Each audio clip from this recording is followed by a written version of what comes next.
میں آپ کو ایک نوجوان کی بات سناؤں جس کو جوانی کے عالم میں اللہ نے اپنے محبوب صلی اللہ علیہ وسلم کی 100 مرتبہ سے زیادہ خواب میں زیارت نصیب فرمائی۔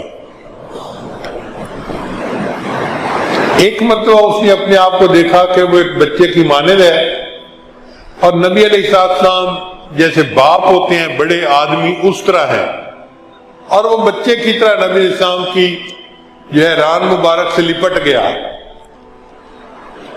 اور اس کو محسوس ہو رہا ہے کہ اس کا دل خوب اللہ اللہ کر رہا ہے۔ تو نبی علیہ السلام نے اس کو فرمایا کہ تمہیں پتہ ہے کہ تمہیں یہ نعمت کیوں ملی؟ تو اس نے کہا جی مجھے تو نہیں پتا۔ تو نبی علیہ السلام نے فرمایا کیونکہ تم نے میری سنت کو وقی سمجھا، وقت دی، مقام دیا، اس سنت کو وقی سمجھنے کی وجہ سے اللہ نے تمہیں یہ نسبت کی دولت عطا فرمائی ہے۔ چنانچہ اس نوجوان کو نبی علیہ السلام کی ایک ایک سنت کی تلاش رہتی تھی، ذہین بھی تھا، مگر محبت بندے کی ذہانت کو اور بڑھا دیتی ہے۔ چنانچہ اگر کوئی بندہ بیان کرتا اور اپنے بیان میں وہ کوئی حدیث پڑھتا تو ایک دفعہ سن کے اس نوجوان کو حدیث یاد ہو جاتی تھی، ایک دفعہ سننے سے صرف۔ اس نے سینکڑوں حدیث صرف اس طرح یاد کی کہ کسی محدث نے، کسی مقرر نے حدیث پڑھی، اس کو زبانی یاد ہو گئی۔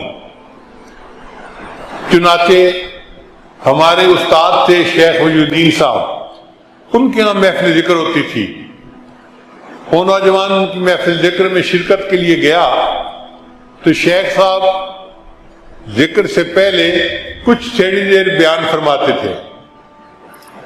وہ جیسے ہی مجلس میں گیا تو شیخ صاحب نے فرمایا یشد بعدہ بعدا، اب یہ الفاظ تو کان میں پڑ گئے، اس سے پہلے کیا کہا تھا وہ سمجھ نہیں آئی، اور ادب کی وجہ سے اتنی جرأت نہیں تھی کہ ان سے دوبارہ پوچھا جاتا کہ جی آپ نے یہ بات کیسے کہی تھی۔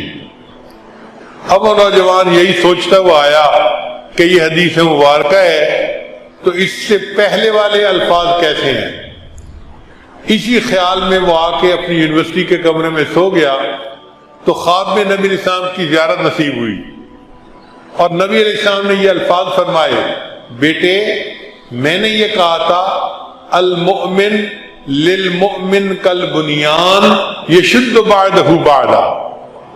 یہ 3 الفاظ اس نوجوان نے خواب میں نبی علیہ السلام کی زبان فیض ترجمان سے سن کر یاد کیے، بعد میں پھر اس کو کتاب میں پڑھا۔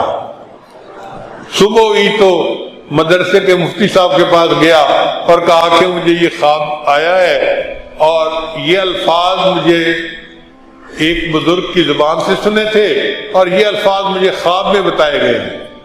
وہ کتاب نکال کر لائے اور انہوں نے حدیث پاک کہی کہ یہ حدیث پاک ایسی ہے المؤمن للمؤمن کالبنیان یشد بعدہ بعدا۔ پھر اس کے بعد فرمانے لگے کہ تجھے خواب میں نبی علیہ السلام نے جو بیٹا کہا ہے تمہیں پتہ ہے اس کا کیا مطلب ہے؟ اس نے کہا جی مجھے تو پتہ نہیں۔ کہنے لگے کہ اس کا مطلب یہ کہ تمہاری زندگی میں تقوی موجود ہے، کیونکہ نبی علیہ السلام فرماتے ہیں کہ میں ہر متقی کا باپ ہوں۔ تو نبی علیہ السلام نے جو تمہیں بیٹا کہا ہے نا، یہ اس بات کی دلیل ہے کہ اللہ نے تمہاری زندگی میں تقوی عطا کیا ہے۔ تو نبی علیہ السلام کی شفقتیں اور محبتیں تو ایسی ہیں، جو سنت کی اتباع کرتا ہے وہ نبی علیہ السلام کا بھی محبوب بن جاتا ہے، اللہ کا بھی محبوب بن جاتا ہے، نبی علیہ السلام کا بھی محبوب بن جاتا ہے۔ چنانچہ حضرت مرشد عالم رحمۃ اللہ نے لاہور کی ایک جگہ پر لوگوں کے سامنے یہ بات کہی نام لے کر کہ فلاں بندے کو تو 100 مرتبہ سے زیادہ نبی علیہ السلام کی زیارت نصیب ہو چکی ہے۔ شیخ کی تصدیق ہو جانا زندگی میں یہ اللہ کی بہت بڑی نعمت ہوتی ہے، مگر اس کے پیچھے اصل وجہ کیا تھی کہ ہر عمل چھوٹا یا بڑا اس کو سنت کے مطابق کرنا تھا، ہر وقت سنت کی تلاش رہتی تھی۔ بالکل اسی طرح کہ جیسے اونٹنی کا بچہ گم ہو جائے تو اونٹنی اپنے بچے کو تلاش کرتی ہے، یہ نوجوان نبی علیہ السلام کی سنت کو اس طرح تلاش کرتا تھا، اور اس پر عمل کر کے سکون ہو جاتا تھا۔ ہم بھی اگر چاہتے ہیں کہ اللہ کا ہمیں قرب نصیب ہو جائے اور نسبت کا نور نصیب ہو جائے تو ہم اس اصول کو اپنا لیں کہ ہم نے ہر کام کو نبی اسلام کی سنت کے مطابق کرنا ہے۔